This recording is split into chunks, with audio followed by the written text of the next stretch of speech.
आज नेकपा एमालेमा प्रवेश गर्नुहुने सम्पूर्ण साथीहरू भाइ बहिनीहरू धेरै खुसीको कुरा हो। अहिलेको परिस्थितिमा यहाँहरू नेकपा एमालेमा प्रवेश गर्नुभएको छ। यो परिस्थिति देशले हार्ने कि देशले जित्ने यसको टुङ्गो लगाउनु पर्ने परिस्थिति छ। यो टुङ्गो लगाउन देशले जित्नुपर्छ भनेर भाइ बहिनीहरू नेकपा एमालेमा प्रवेश गर्नुभएको छ। हाम्रा अत्यन्तै प्रिय छोराछोरीहरू एमालेमा प्रवेश गर्नुभएको छ। म सबैलाई सिङ्गै नेकपा एमालेको तर्फबाट र मेरो आफ्नो तर्फबाट समेत नेकपा एमालेमा हार्दिक स्वागत गर्दछु। तपाईहरु अघि दिपेन्द्रजीले भने जस्तै थुप्रै पार्टीहरू छन्, तर तपाईहरुले नेकपा एमाले छान्नु भएको छ। यो अत्यन्तै सही छनौट हो। तपाईहरु एउटा देशभक्त पार्टीमा प्रवेश गर्नुभएको छ। तपाईहरु शान्तिका लागि लड्ने, शान्ति ल्याउने, शान्ति पुनर्स्थापना गर्ने, शान्तिको रक्षा गर्ने पार्टीमा प्रवेश गर्नुभएको छ। तपाईहरु लोकतन्त्रको निम्ति लडेर लोकतन्त्र ल्याएको र लोकतन्त्र पुनर्स्थापनाको लागि लडिरहेको पार्टीमा प्रवेश गर्नुभएको छ।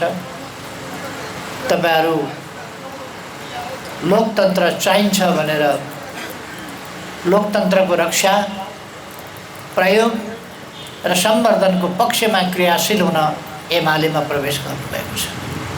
त्यस्तो पार्टीमा प्रवेश गर्नुभएको छ। तपाईहरु सुशासनको पक्षमा रहेको पार्टीमा प्रवेश गर्नुभएको छ। तपाईहरु शान्तिको पक्षमा रहेको पार्टीमा प्रवेश गर्नुभएको छ। तपाईहरु विकासको पक्षमा रहेको पार्टीमा प्रवेश गर्नुभएको छ। समृद्ध नेपाल अर्थात् नेपाल समृद्ध हुनुपर्दछ र नेपाली जनता सुखी हुनुपर्दछ भनेर राष्ट्रिय आकांक्षालाई चिनेर, जसले विरोध गरे पनि जे गरे पनि राष्ट्रिय आकांक्षा हो नेपाल समृद्ध हुनुपर्दछ, नेपाली जनता सुखी हुनुपर्दछ। त्यसै कारण हामीले आफ्नो गन्तव्य बनाएका छौँ, समृद्ध नेपाल, सुखी नेपाल। यस गन्तव्यलाई साकार पार्ने यात्रामा यहाँहरू पनि सहयात्रीको रूपमा जोडिनु भएको छ। यो सही छनौटका लागि यहाँहरूलाई बधाई भन्न चाहन्छु। आफ्नो मेहनत पनि खेर नजाओस्, सपनाहरू पनि पहिलाएर नजरुन् र सफलता पनि प्राप्त होस् भनेर यो देशको रक्षाका लागि, यस देशका जनताको सफलताका लागि, खुशहालीका लागि, आफ्नो भविष्यका लागि, आफ्ना सन्ततिका भविष्यका लागि यहाँहरू यस पार्टीमा प्रवेश गर्नुभएको छ। यहाँहरूको कामले सफलता प्राप्त गरोस्, यहाँहरू धेरै धेरै सफल हुनुहोस् नेकपा एमालेमा आएर। यसका निम्ति म धेरै धेरै शुभकामना यहाँहरू सबैमा गर्न चाहन्छु। यहाँहरूमा सुस्वास्थ्य रहोस्, सुख समृद्धि र सर्वोपरि कुरा यहाँहरूमा सफलता प्राप्त होस्।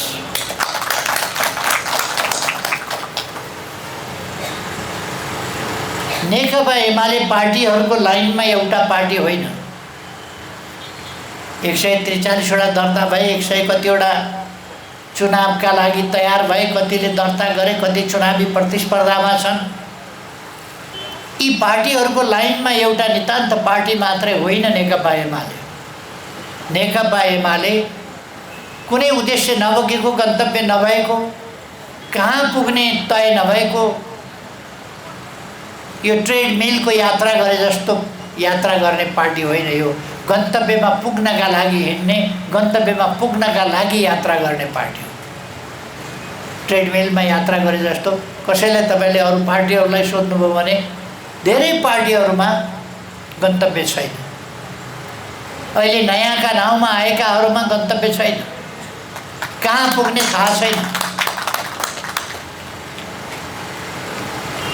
सायद नारायण गोपालले होला गाएको, भोलि उठी कहाँ जाने केही थाहा छैन, फर्किआउने हो कि होइन केही थाहा छैन। उहाँहरूको यात्रा त्यस्तै हो, भोलि उठी कहाँ जाने त्यो पनि थाहा छैन, आज हिँड्दैछु कहाँ हिँडेको त्यो पनि थाहा छैन, के का लागि कुदेको त्यो पनि थाहा छैन, के का लागि अरूको चरित्र हत्या गरेको त्यो पनि थाहा छैन, के का लागि काम गर्दैछु त्यो पनि थाहा छैन। त्यस्तो पार्टी होइन नेकपा एमाले। समृद्ध नेपाल, सुखी नेपाली बनाउनु छ, त्यसका निम्ति प्रयास गरिरहेको, अथक प्रयास गरिरहेको र त्यसका निम्तिको अनवरत सङ्घर्षको यात्रा गरिरहेको पार्टी हो नेकपा एमाले। नेपालको राजनीतिलाई सही बाटोमा लानुपर्छ।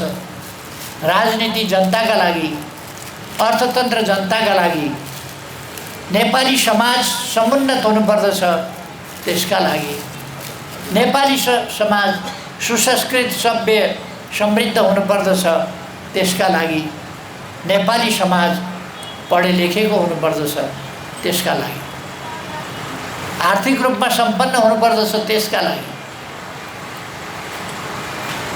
नेकपा एमाले काम गरिरहेको छ। यो समाज सभ्य, सुसंस्कृत, संस्कृति युक्त समाज हुनुपर्दछ, असभ्यहरूको डप्पा होइन। आगो लगाइदिन्छु, मारिदिन्छु, काटिदिन्छु,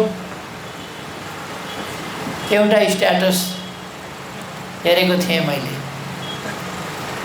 एउटा स्ट्याटस लेखेछन् अहिलेका नयाँहरूले, केपी ओली अत्यन्त महत्त्वपूर्ण हुनुहुन्छ देशका लागि, त्यसकारण उहाँलाई जतन साथ माटो पनि गाडी दिनुपर्छ। महत्त्वपूर्ण व्यक्तित्व हुनुहुन्छ, देशको सम्पत्ति हुनुहुन्छ, जतनले राख्नुपर्छ, त्यसकारण माटा पनि गाडी दिनुपर्छ। कस्तो मति, कस्तो बुद्धि, कस्तो राजनीति, के का लागि राजनीति भन्ने हामी विचार गर्न सक्छौँ। महत्त्वपूर्ण सम्पत्ति हुनुहुन्छ केपी ओलीजी, त्यसकारण उहाँलाई गाडी दिनुपर्छ। कस्तो पवित्र भावना, हेर्नुहोस् त, मान्छे गाडी दिने जिउँदै कति पवित्र, कति महान बनाउँछन् यिनले देश। यही हो देश बनाउने तरिका। त्यसै कारण देश बनाउने र जलाउनेका बीचको लडाइँ छ अहिले। हामीले देश बनाउनेको साथमा उभिनुपर्छ, देश बनाउने काममा जुट्नुपर्छ। त्यही काममा साथीहरू जुट्नु भएको छ। म खुसी व्यक्त गर्न चाहन्छु, साथीहरूलाई धन्यवाद भन्न चाहन्छु। त्यसै कारण हाम्रा विरोधी पनि छन्। विरोधी हुनु राम्रो कुरा होइन, तर कहिलेकाहीँ अलिक फरक ढङ्गले पनि हेर्न पर्ने रहेछ। Once Churchill said, "Have you enemies? That's good. It means you have done something."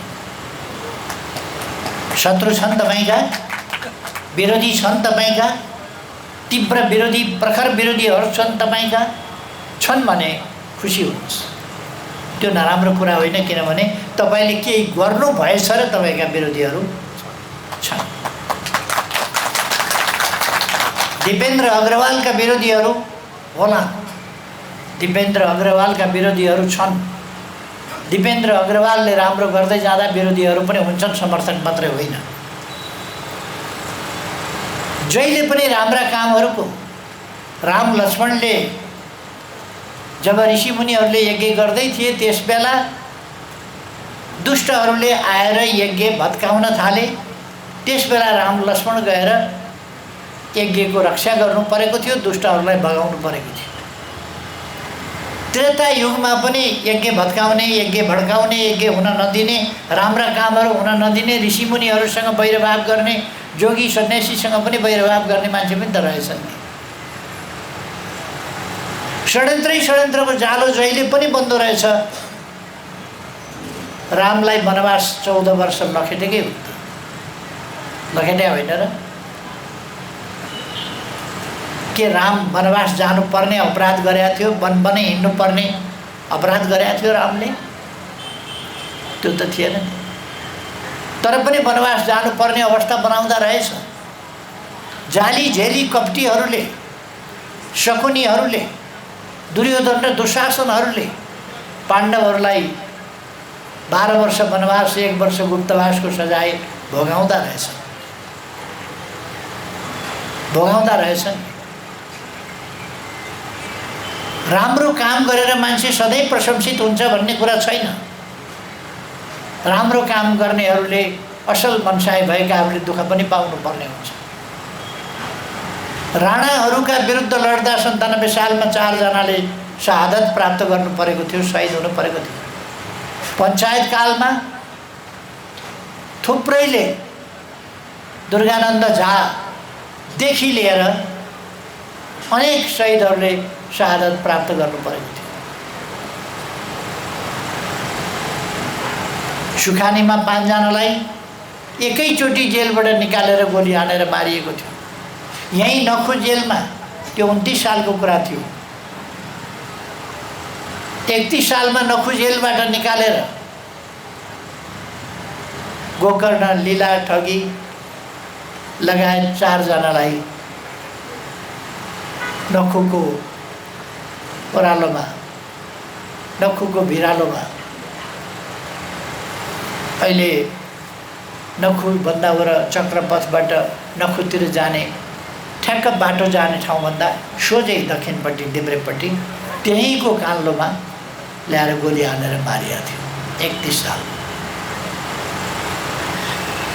यस्तो थुप्रैजनाको जेलबाटै निकालेर हत्या गरिएको थियो। अनेक प्रकारका हत्या, षड्यन्त्र आदि इत्यादि भएका थिए। जहाँ जेल षड्यन्त्र हुने गरेका छन्। राम्रो काम सधैँ प्रशंसित भएको छ होइन, र हामीले प्रशंसित हुन्छु कि हुन्न भनेर होइन। सही कुरा के हो, सत्य कुरा के हो, सही बाटो के हो, सही नीति के हो, आदर्श के हो, त्यसलाई पछ्याउनु पर्दछ, प्रशंसा पछ्याउने होइन। प्रशंसा त गलतको समर्थन गरेर हिँड्यो भने पनि प्रशंसा पाउन सकिन्छ। उनीहरूले प्रशंसा गर्छ। अपराध कर्मको चङ्गुलमा बस्ने, अपराधको संसारमा बस्ने हो भने जसले बढी अपराध गर्यो त्यसको बढी प्रशंसा गर्छन्। तर हामी प्रशंसाको पछि होइन, सत्यको पछि हिँड्दछौँ, सही कामको पछि हिँड्दछौँ, न्यायको पछि हिँड्दछौँ र यस देशलाई माया गर्दछौँ। देशको रक्षाको लागि, देशको विकासको लागि, देशमा शान्ति, सुव्यवस्था, सुशासनका लागि, जहाँबाट जनता सुखी हुन सक्दछ त्यसका लागि हामी काम गर्छौँ। यस सन्दर्भमा देशको अर्थतन्त्रलाई अगाडि बढाउने सन्दर्भमा शेयर बजार एउटा पक्ष हो, एउटा पाटो हो, जुन एउटा महत्त्वपूर्ण पाटो। अर्थतन्त्रको मापन, सरकारप्रतिको विश्वास शेयर बजारले प्रतिबिम्बित गर्छ। अर्थतन्त्रको अवस्था शेयर बजारले प्रतिबिम्बित गर्छ। र मूल्यसँग, मुद्राको खुदै मूल्यसँग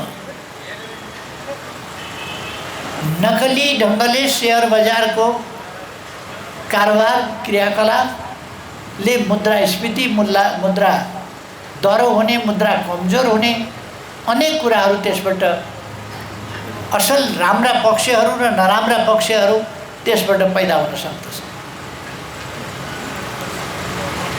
नकली शेयरको कारोबार, नकली आइपिओ, यस्ता कुराहरूले बजारलाई पनि ध्वस्त पार्ने र अर्थतन्त्रलाई पनि ध्वस्त पार्ने काम गर्छ। नकली मूल्य त्यसले खडा गर्दछ। नकली मूल्यले वस्तु र मुद्रा बीचको सन्तुलन खलबलाइदिन्छ। अर्थात् वस्तु त वस्तु नै रहन्छ, मुद्रा कमजोर हुने, मुद्रा अर्थहीन हुँदै जाने, मुद्रा स्फीति हुँदै जाने, मुद्रा लुलो निष्प्रभावी हुँदै जाने स्थिति बन्छ। त्यसले मुद्रा बजारको अर्थ महत्त्व सबै कुराहरूलाई नोक्सान पुर्याउँछ।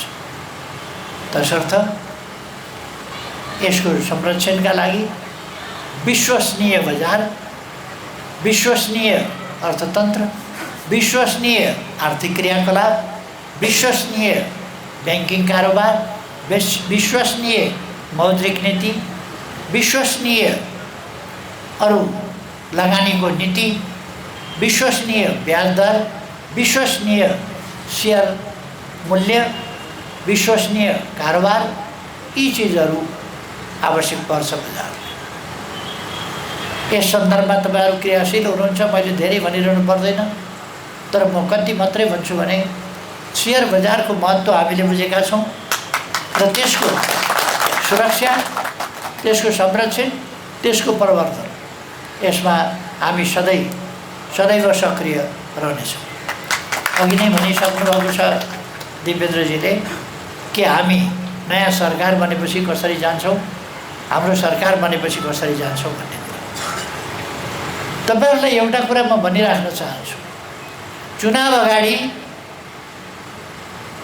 अगाडि एमाले सिद्धियो भन्ने हल्ला सधैँ चल्छ। एमाले चुनाव अगाडि सधैँ सिद्धिन्छ, चुनाव पछाडि एमाले सरकार बनाउँछ। अहिले मात्रै होइन, 51 सालको निर्वाचनमा एमाले सिद्धियो व्यापक हल्ला चल्यो। चुनाव सिद्धिएपछि एमाले सरकार बनायो, अत्यन्त लोकप्रिय सरकार चलायो। पछि एमाले सिद्धियो, पार्टी सिद्धिए, लोकतान्त्रिक पार्टीहरू सिद्ध्याइयो, अनेक चल्यो। 68, 59, 60, 61, 62 सम्म यी कुराहरू चले। 63 मा पुग्दा फेरि एमाले सरकारमा फर्कियो, अर्कै स्थिति भयो। 72 मा संविधान बन्यो, हामीलाई सरकारको नेतृत्व गर्न नदिने, सरकारमा आउन नदिने अनेक प्रयास भए, तर संसदबाट फेरि हामीले सरकार बनायौँ, हाम्रो नेतृत्वमा सरकार बनायौँ। नाकाबन्दीको सामना गर्यौँ, उत्तरतिरबाट पनि बाटाहरू नाकाहरू खोल्यौँ, बन्दरगाहहरू ल्यायौँ, बाटाहरू खोल्यौँ, ट्रेड ट्रान्जिट एग्रिमेन्टहरू गर्यौँ, नेपालमा थुप्रै नाकाहरूबाट आवागमन गर्न सकिने बनायौँ र नेपाल भूपरिवेष्टित राष्ट्रबाट भूजडित राष्ट्रमा परिणत भयो। त्यति नै बेला हामीले मधेसलाई, तराईलाई विकसित राख्ने षड्यन्त्र, विकसित हुन नदिने, गरिबै राखिरहने षड्यन्त्र, त्यसलाई पराजित गर्दै हुलाकी राजमार्ग बनायौँ, उत्तर दक्षिणका राजमार्गहरू खुला गर्ने नीति लियौँ र सिँचाइका अनेक योजनाहरूको नीति लियौँ। अहिले हुलाकी राजमार्ग लगभग टुङ्गिएको छ, केही पुलहरू बाँकी छन्। ती पुलहरू तयार गरिसकेपछि हुलाकी राजमार्ग तयार भइसकेको छ। फेरि हामी सरकारबाट हटायौँ, न्यु खोजेर हटायौँ। केही पनि गल्ती गरेको थिएन, केही पनि बिगारेको थिएन, राम्रो मात्रै गरेको थियो। गर्दा गर्दै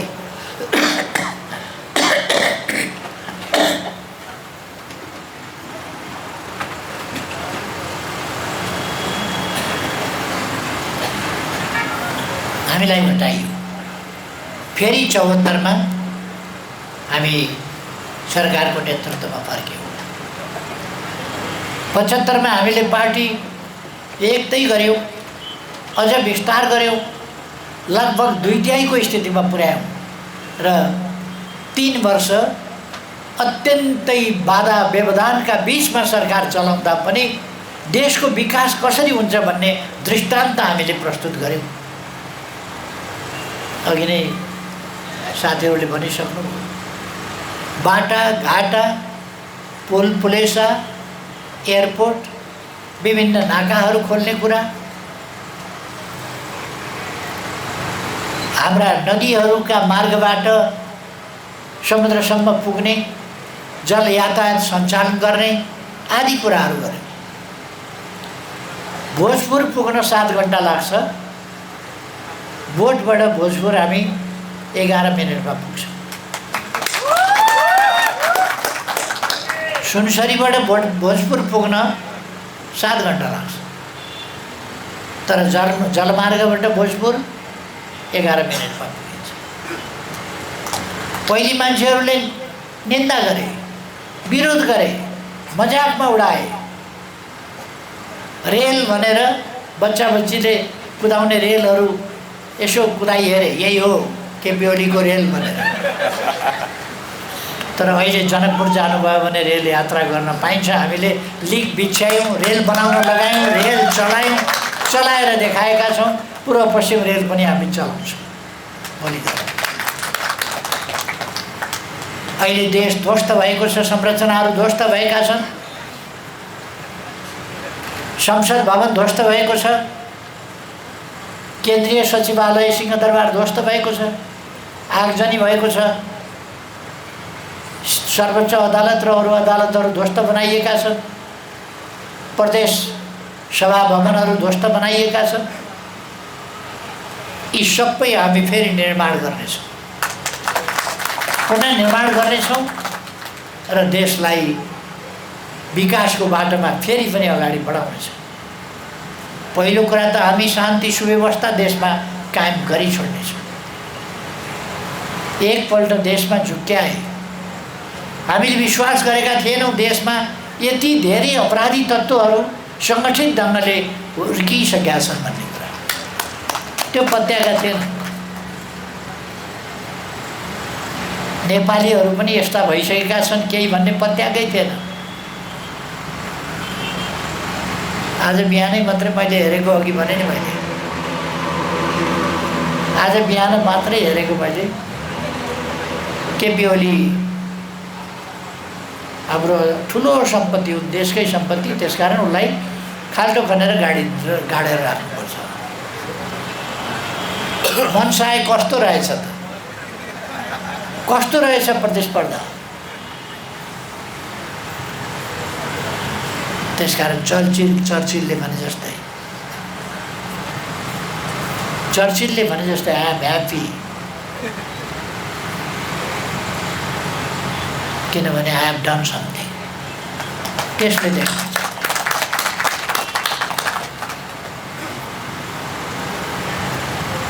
हामी अब अहिले धेरै समय नलिउँ जस्तो लाग्छ मलाई। हामी चुनावको दौरमा छौँ, अझै पनि भन्न सकिन्न। हामी आन्दोलनमा उत्रिनुपर्ने हो कि चुनावमा सहभागी हुनुपर्ने हो, अझै पनि भन्न सकिन्न। अस्ति म यताबाट झापा जाँदा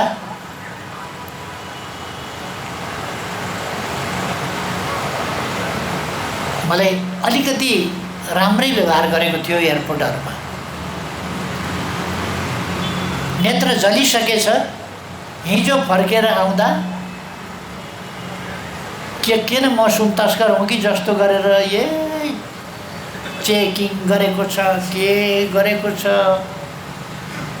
हैरान पारेको छ। अचम्मै त्यो विदेश जाँदाखेरि कहिले विदेश जाँदा पनि चिनेका ठाउँहरूमा हामीलाई त्यस्तो गर्दैन, नचिनेका ठाउँमा पऱ्यो भने देखिन्छ नेपालीहरूलाई हेपेको। हिजो एयरपोर्टमा त्यस्तै गरेर हेप्यो। किन यस्तो गरे भन्दा माथिबाट आदेश आएको छ भन्छ। भने यो सरकार के गर्दैछ भन्दा बेठिटी भइरहेको छ, अन्याय भइरहेको छ, बेठिक भइरहेको छ, तर सरकार हामीलाई दुःख दिने कामतिर लागिरहेको छ, अपमान गर्ने कामतिर लागिरहेको छ।